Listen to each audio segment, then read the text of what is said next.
देखिए, जो आयोजन हुआ है राम मंदिर भूमि पूजन का शिलान्यास का, जिसमें प्रधानमंत्री जी आए थे, उसमें महामहिम राष्ट्रपति को नहीं बुलाया गया।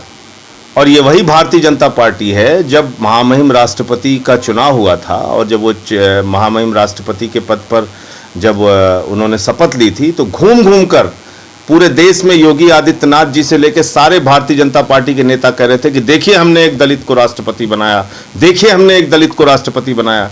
और भूमि पूजन के मौके पे महामहिम राष्ट्रपति को नहीं बुलाया जाता। कल्याण सिंह पिछड़ा वर्ग के हैं, उनको नहीं बुलाया जाता।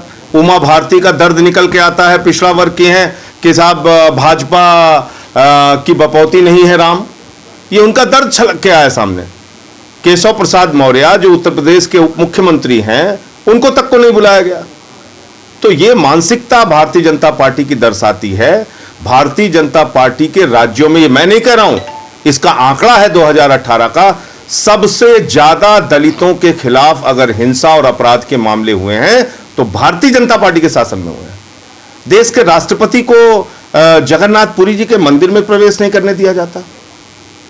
तो जब ये मानसिकता अभी भी है, तो आप कैसे भगवान राम के अनुयायी हो सकते हैं, उस मर्यादा पुरुषोत्तम भगवान राम के जिन्होंने सिबरी के जूठे बैर खाए, उस मर्यादा पुरुषोत्तम भगवान श्री राम के जिनको निषाद राज ने नैया से पार कराया, नदी पार कराई, जिन्होंने बानरों की सेना लेके रावण का नाश किया।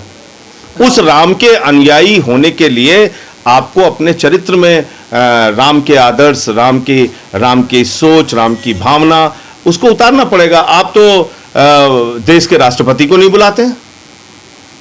तो ये मैंने सवाल खड़ा किया था, जिससे भारतीय जनता पार्टी के नेता मैं देख रहा हूं कल से पूरी भाजपा की आर्मी और फौज लग गई है।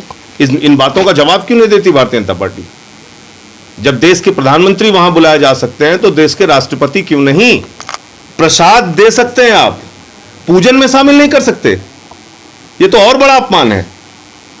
अरे भाई, पूजन कार्यक्रम में आप देश के राष्ट्रपति को नहीं शामिल कर सकते और आप प्रसाद देने के लिए सबसे पहले दलित का चुनाव कर रहे हैं, ड्रामा करने के लिए, नाटक दिखाने के लिए।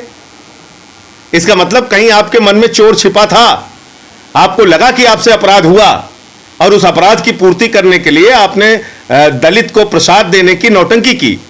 यह इस बात से साबित होता है। सच्चाई वही जो हम बताएं।